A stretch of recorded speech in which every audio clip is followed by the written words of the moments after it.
Based on the styling of the Wildcat EV concept that Buick revealed in June of 2022, the all-new for 2024 Buick Envista is the first production car to carry the storied brand's new look. Let's take a closer look. Looking at the car from the front, it is definitely a departure from the classic Buick shape, much more modern and sleek and swoopy as well. You also have the Buick logo now adorning the top of the front grille right here, just ahead of the hood, and you have these nice sharp looking headlight assemblies right here.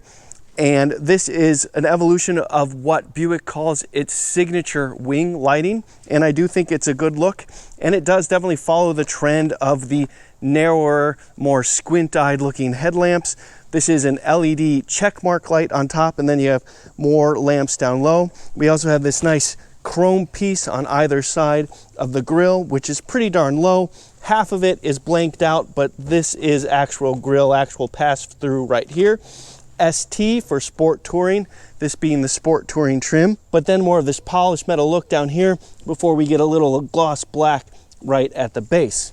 This is swoopy, sharp, and definitely more of a flowing design than Buicks of the past, and I think it is a really big improvement. And the hood itself has a lot of lines sculpted into it. You have this sharp line right here that comes into a character line for the profile, and then more cuts here, and then one right up in the center as well. There's a lot going on just on the hood, but I'd still rather show you what's underneath it. Well, there it is, your turbocharged 1.2 liter 3-cylinder engine. It's a buzzy little thing, but 137 horsepower, 162 pound-feet of torque. It's pretty reasonable considering the size of this car overall. It's fascinating to see the air intake comes from underneath this part here, comes under and then goes in the airbox here, and then comes around into the back. The turbocharger is behind the engine here. The battery is pretty darn small, and right here you have a fuse box right next to that. Your ABS pump is behind that over here, and a pretty darn obvious metallic heat shield right here. The front axle center line is just past the back of this fuse box here, coming across this way, so most of the engine is in fact ahead of the front axle. Not fantastic for weight distribution, and this is a front wheel drive car, so the transaxle is also up here as well, but it is an overall light vehicle generally, so even considering so much weight up front, it's not all that bad. And yes, windshield washer fluid is easy to get to on the passenger side right here. Looking at the car in profile, this gives you a better chance to see the moonstone gray metallic paint.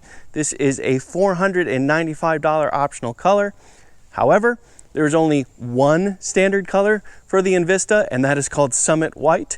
So anything other than white, you're paying something. And in profile, you can see that this is pretty darn swoopy, this Envista. The character line that I showed you on the hood goes right to the base of the A-pillar and effectively to the side view mirrors right here, which are a nice gloss black. And then you have another character line that starts just below the hood and runs right under the side view mirror and then just kind of fades to nothing. And then you have another character line that kind of forms around the side view mirror cover and then goes through the door handles and onto the tail lights. Then you have this interesting curve in the door. The door kind of insets here and then gets wider again here. And that's another character line that comes across right here in between the two fenders, kind of forming the rear fender flare here. And then you have this gloss black base side skirt right here. And that goes with the gloss black window trim right here. And you just have a lot of things going on. This is a pretty busy car visually, but to me at least, it works. It is executed well. I like the design. I like the way this car looks in profile, and it does a lot of work even though it's not that big. I will go ahead and put the dimensions up on the screen right now for you to check out and let you know I have a lot more information in the description. Also, the base price for a Buick Envista Preferred is pretty darn low, $23,495. Now, this test car here, being a Sport Touring and having several options, is $29,070. And part of that information I have in the description goes over what those options are. Standard wheel for a Buick Envista Preferred is a 17-inch, but because I have the Experience Buick package, which is $995, I get, among other things, 19-inch wheels and this nice sharp gloss black paint to go with them. I also get something that's called a Watts Link. A Watts Link adds a lot of lateral strength to the rear suspension, so that's an interesting addition for the Experience Buick package as well. I do think that this is a good size, sharp looking wheel for the Envista, and I like that we still got a little bit of sidewall left. It is a 45 series tire that goes on this 19-inch wheel. And yes, this is a square setup. The wheel and tire in back is the same as what's in front. Looking at the car from the back, it does look a touch on the bulbous side to me here. This is the weakest part of the design, but still not bad. Don't get me wrong, it's just not as strong as the other bits. You do have this steeply raked rear windshield here that does fold into this subtle little spoiler-esque kind of lip at the base here. Buick logo and Buick just beneath that. Here is another ST for Sport Touring. I do like the length and sharpness of the taillights here.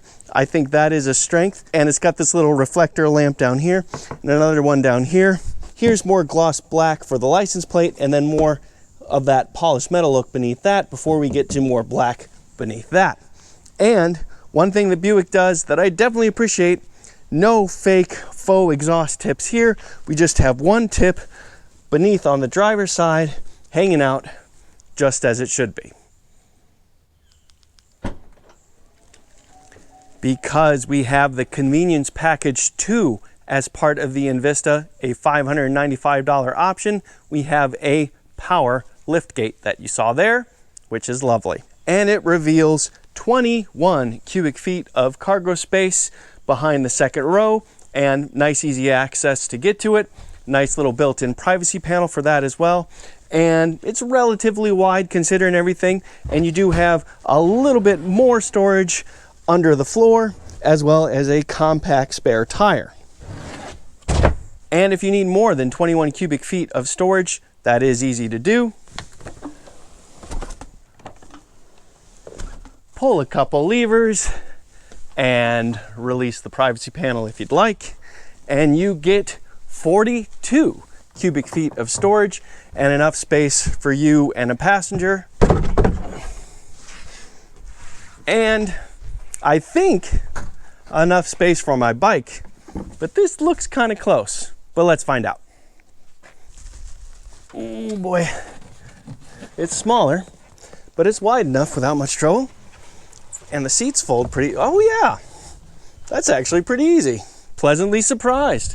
That's actually plenty of room for my bike. No problem at all. All right, let's check out the inside. Because I have the Convenience Package, which is $1,195, I have, among other things, remote start.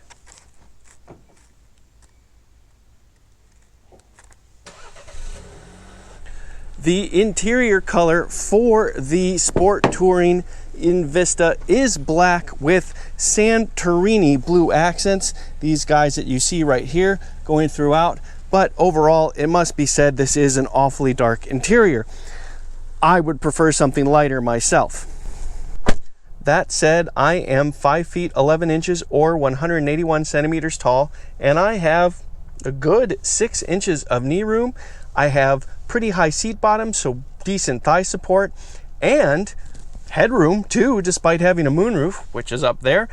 And I also have less than a 90-degree bend in my knees. So yeah, the second row of the Envista is a lot more comfortable than I expected. And I do also get a USB Type-C and a USB Type-A charge port right here, a little bit of storage below that, and that is it. I do not have a center armrest with cup holders. So It is a little Spartan back here, but it is comfortably Spartan. That is a nice surprise overall. Another feature of the convenience package is keyless open. It is this little button right here. The car is already unlocked, but to unlock it, you hit this button here, and to lock it, you also hit that button. There is another look at the black interior with the blue stitching and the pretty typical controls on the door. However, we have the power lift gate, and it does have options. You can turn it off or have it only open 3/4 of the way, and this is a push button as well.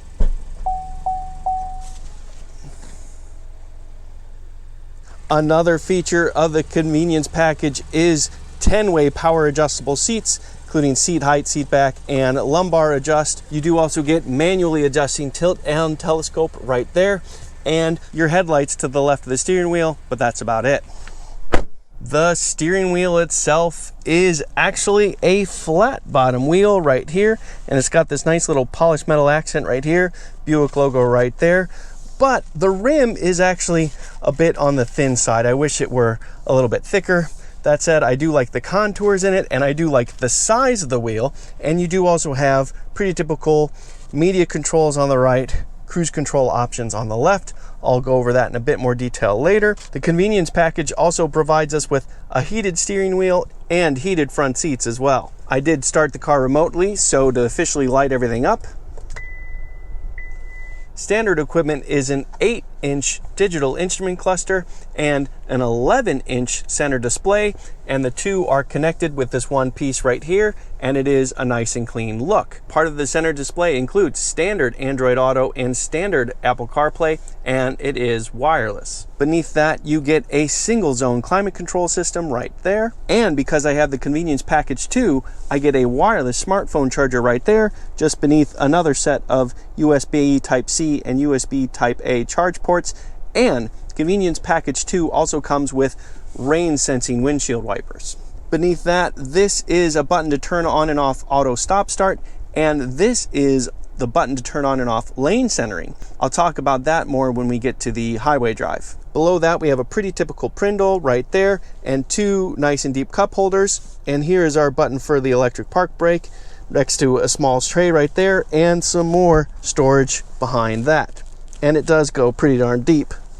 Looking up, we have a couple of controls for lights, and because we have the Experience Buick package, in addition to the 19-inch wheels, we also get a moonroof right here that will tilt and slide out, and it is a manual privacy panel right here.